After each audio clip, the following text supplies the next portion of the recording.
Olá, pessoal, tudo bem com vocês? Como eu conversei no último vídeo, que estávamos conversando sobre a delimitação de problemas, enfim, agora nós vamos conversar a respeito dos princípios que devem ser observados na elaboração de uma norma. Dr. Caio, de início, eu quero novamente agradecer a parceria e acredito que a gente pode passar, então, conversar a respeito dos temas. Eu que agradeço, doutor. Vamos lá. Só um instante, por gentileza.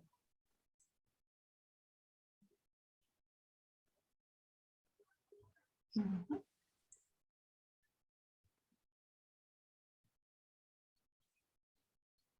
Eu trouxe um princípio ali embaixo, ó, vocês vão ver aqui nos nossos slides que eu coloquei o princípio da suficiência e da realidade.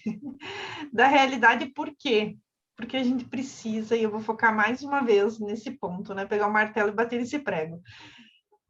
A realidade do município precisa ser visto, né? A gente já conversou exaustivamente a respeito disso, mas eu trouxe aqui de novo, princípio da suficiência, né? Só a lei resolve, a realidade do município é adequada para propor essa lei. Enfim, vamos conversar então sobre os princípios. Eu espero que seja breve e leve, né, doutor? Vamos tentar trazer de forma mais leve. Mas a questão do princípio da legalidade, o princípio que está lá na Constituição Federal, que é a nossa base, que já conversamos a respeito da pirâmide das leis, sabemos, então, que a Constituição está no topo da nossa pirâmide, e as demais normas, então, devem ter por base, então, a nossa Constituição. O princípio da legalidade está previsto no artigo 5º da Constituição Federal, no inciso 2º.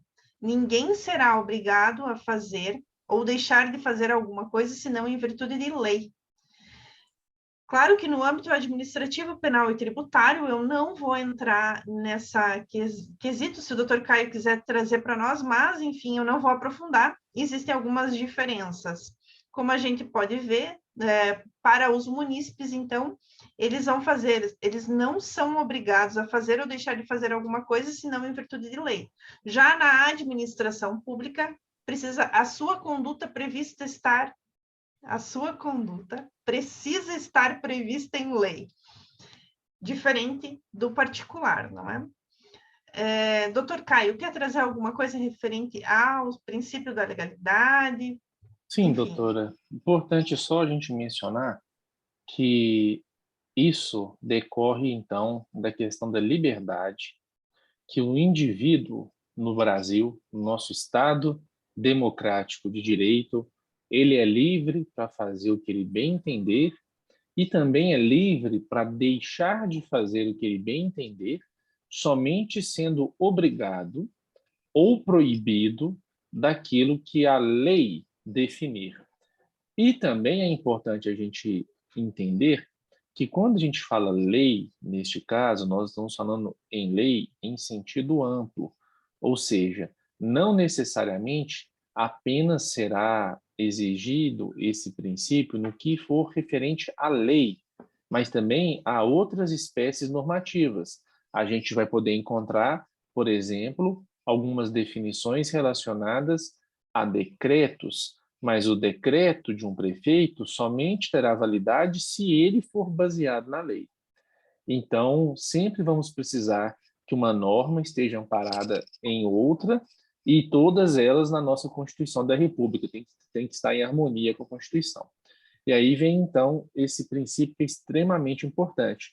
Ninguém é obrigado a fazer nem a deixar de fazer, senão em virtude de lei, mas lembrando que lei no sentido amplo, podem ser outras espécies normativas. Te devolvo a palavra, doutora Priscila. Passo, então, para o próximo princípio, doutor. Sim. Princípio da proporcionalidade, né? É preciso que as leis devem ser adequadas pelo interesse público e atendam ao critério da razoabilidade. Essa questão da adequação, nós já conversamos a respeito disso, né?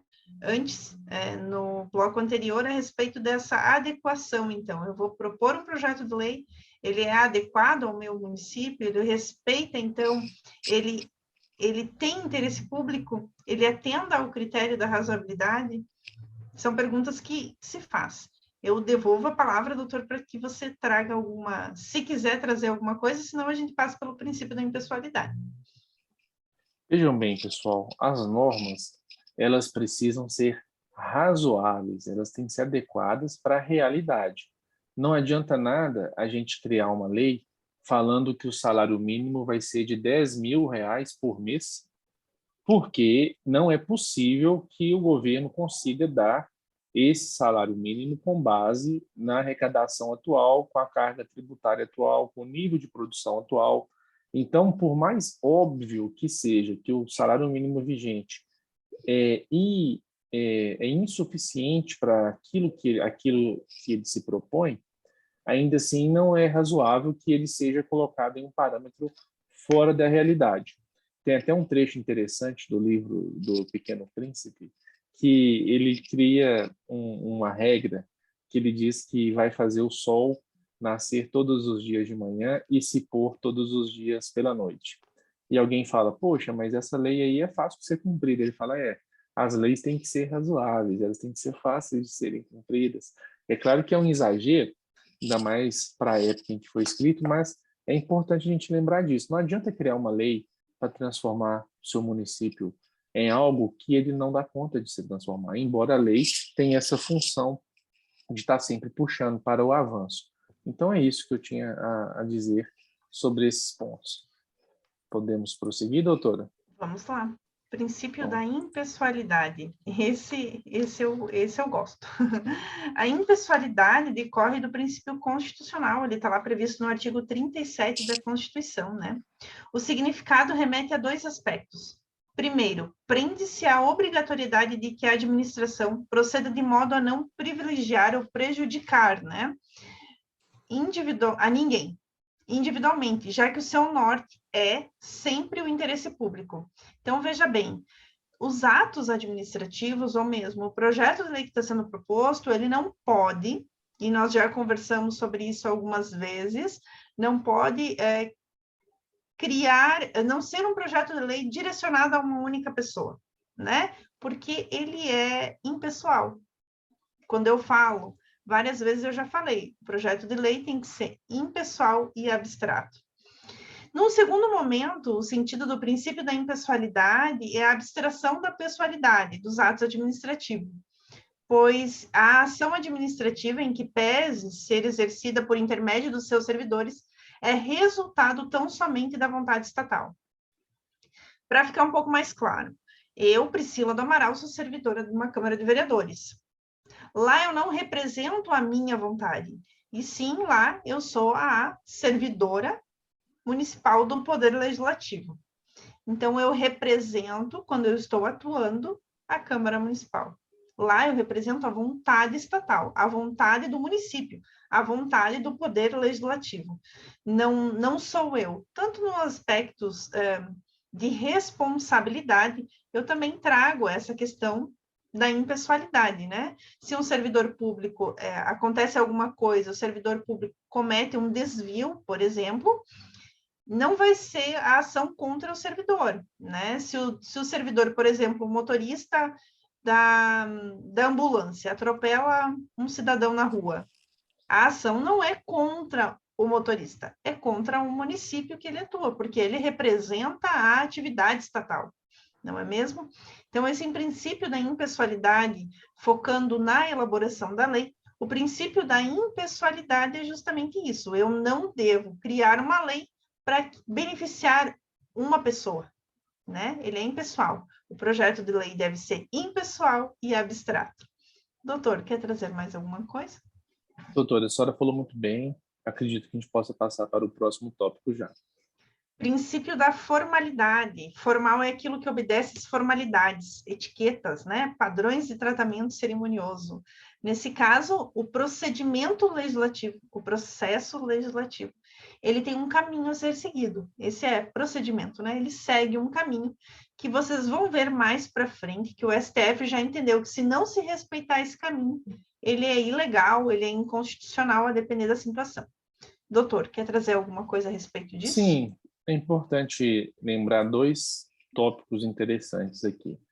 O STF definiu entendimentos a respeito, por exemplo, de quando um projeto que deveria ser submetido à análise de uma comissão permanente ou comissão especial e ele não tiver sido, a votação é nula e ele deverá, então, retornar para que a comissão dê o seu parecer. Um outro assunto interessante é a respeito do vício de iniciativa.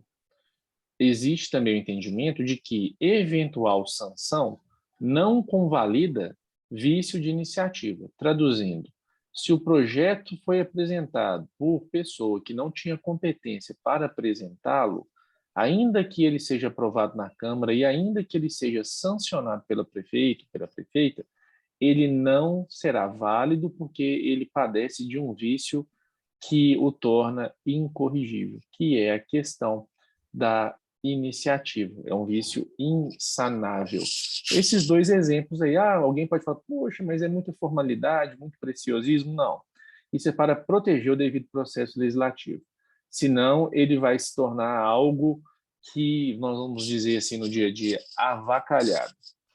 Algo esculhambado. Não pode ser, porque dessa forma a gente prejudica o processo de criar normas. Devolvo a palavra para a senhora, doutora. Eu vou passar para o próximo, então, né? Que é o princípio da clareza e concisão. Esse é super interessante. Na prática, eu já vi leis que, por favor, né? Mas, enfim, vou trazer o conceito do princípio e depois a gente conversa. O Sim. texto deve ser claro e uniforme. Assim, o texto deve ser construído de forma a evitar expressões ou palavras que confiram duplo sentido. Por óbvio, né? Já que a uniformidade é obtida quando se estabelecem e se seguem determinados procedimentos, normas e padrões, o que concorre também para facilitar o trabalho na elaboração de textos e dar celeridade. Já peguei projetos de leis em que, primeiro, não era claro. Nós não sabíamos, então, o que estava acontecendo nesse projeto. Muitas vezes, vocês vão aprender também lá na parte da aula de técnica legislativa, né? Muitas vezes o inciso, ele estava fora de ordem, palavras erradas dentro do município. Já vi lei orgânica, doutor, com palavras erradas, que assim que você diz absurdas, né? De você pegar um texto e você lê e você diz, gente, precisa de uma reforma nisso aqui urgente, precisamos emendar essa lei orgânica, por questões que não era claro, não era conciso, era muito enrolação, né? Como se diz, e era complicado de se entender. Imagina, se já é complicado de se entender para um jurista, né? Imagina para um cidadão lá fora. Imagina aplicar isso no dia a dia. O prefeito, ele deve chegar e dizer assim, pois é, vou sancionar isso aqui, né? Vamos publicar, mas vamos fazer o quê depois? Não sei. Deixa arquivado aí, só para colocar lá naquelas leis municipais no site. Enfim, não tem aplicabilidade nenhuma e muitas vezes causa confusão. Tirando a questão prática também, né? Que causa dúvida, então pode ser feito de uma maneira, pode ser feito de outra, então é melhor nem ter a lei no caso. Passo a palavra, doutor. Só complementando, muito certo isso que a senhora disse, e vamos sempre trazer o seguinte: quem é o chefe dos vereadores, quem é o chefe da equipe da Câmara, do prefeito, secretários? É o povo. Então, a gente precisa sempre usar a linguagem que o povo consiga assimilar. Por quê? Porque, às vezes, a rotina do cidadão é tão puxada que ele não tem tempo para estudar, não tem condições de fazer uma leitura de um escritor mais erudito. Então, não adianta ficar fazendo lei com palavras bonitas que fogem da compreensão da maioria das pessoas. Temos um ditado bem interessante que é: menos é mais. Quanto menos rebuscadas, quanto menos afloreadas, quanto menos poesia vocês colocarem no texto das leis, mais compreensível ela será. A lei não deve ser feita para ser bonita, e sim para ser clara, para ser compreendida. Não tem que rimar, não tem que escrever em verso, não tem nada disso. Ela tem que fazer sentido, ser útil, ser compreensível, de modo que todos os cidadãos, quaisquer que sejam os níveis de instrução, de escolaridade, consigam ler e entender. É claro que quando for uma lei para tratar de um assunto técnico, naturalmente vocês terão palavras técnicas. Ah, vamos fazer o código de obras, vamos falar das esquadrias. Ah, o que é esquadria? Não sei, e também não me faz falta saber. Mas quem vai escrever esse projeto de lei sobre o código de obras precisa saber. E quem vai colocá-lo em prática precisa entender o que a pessoa quis dizer com esquadrias, por exemplo. Então é isso, tem que ser simples. Nós vamos aprofundar nesse tópico quando a gente for estudar a Lei Complementar 95. Eu devolvo a palavra para a senhora, doutora Priscila. Só trazer essa questão da clareza. Pode passar, doutor. Só trazer essa questão da clareza, que muitos vereadores que entram em contato comigo, que são os assessorados, assim, eles trazem esses modelos de projeto de leis longos. Eu sempre digo, sejam concisos. Porque, primeiro, corre o risco muito grande de você estar se contradizendo dentro da própria lei, né? Isso pode criar um problema e daí não tem efetividade. Quanto menos, como o doutor Caio trouxe, menos é mais. Então, muitas vezes, uma lei muito grande, você incorre muito fácil numa inconstitucionalidade. Não é muito fácil você colocar uma palavrinha que é de iniciativa privativa do executivo, tentar regulamentar. Então, regulamentar uma situação que é de competência lá do prefeito, né? Então, eu sempre digo, faça menos. Resolva o teu problema em menos artigos, se é assim que eu posso dizer, né? Resolve o teu problema em menos artigos e deixa que depois depois se resolve com um decreto, enfim. Mas não tenta se aprofundar demais, porque não vai dar certo. Lá na frente alguém vai dizer que é inconstitucional, ilegal, e você não vai poder propor esse projeto de lei. Sim. Doutora, desculpa ter cortado a senhora, mas isso que a senhora disse é muito importante. Os vereadores não precisam esgotar todos os detalhes na proposta de lei. Crie-se a proibição ou a permissão, coloque ali a ideia geral e depois vocês vão aprofundar, se for o caso, o prefeito vai aprofundar em um decreto, vai colocar detalhes, parâmetros que vocês não precisam nem conhecer. Só para dar um exemplo, havia um país chamado Prússia, e o Código Civil da Prússia tinha mais de 18 mil artigos. Ainda existe um país chamado Estados Unidos da América. E lá tem uma Constituição desde 1776. E ela tem pouquíssimos artigos. Pouquíssimos, não passa de 20 na época em que ela foi escrita. Então, só para vocês terem uma ideia de que aquilo que é feito de maneira concisa, de maneira simples, tende a durar muito mais do que aquilo que é rebuscado e tenta aprofundar e pegar todas as possibilidades. Desculpa ter te cortado, doutora. Te devolvo. Não, tá tranquilo, é ótimo, né? Posso passar para o próximo princípio? A senhora importa da gente encerrar esse bloco e começar um outro? Pode ser, não tem problema, pode ser. Então, vamos lá, pessoal. Até daqui a pouquinho, no próximo bloco. Só um instante.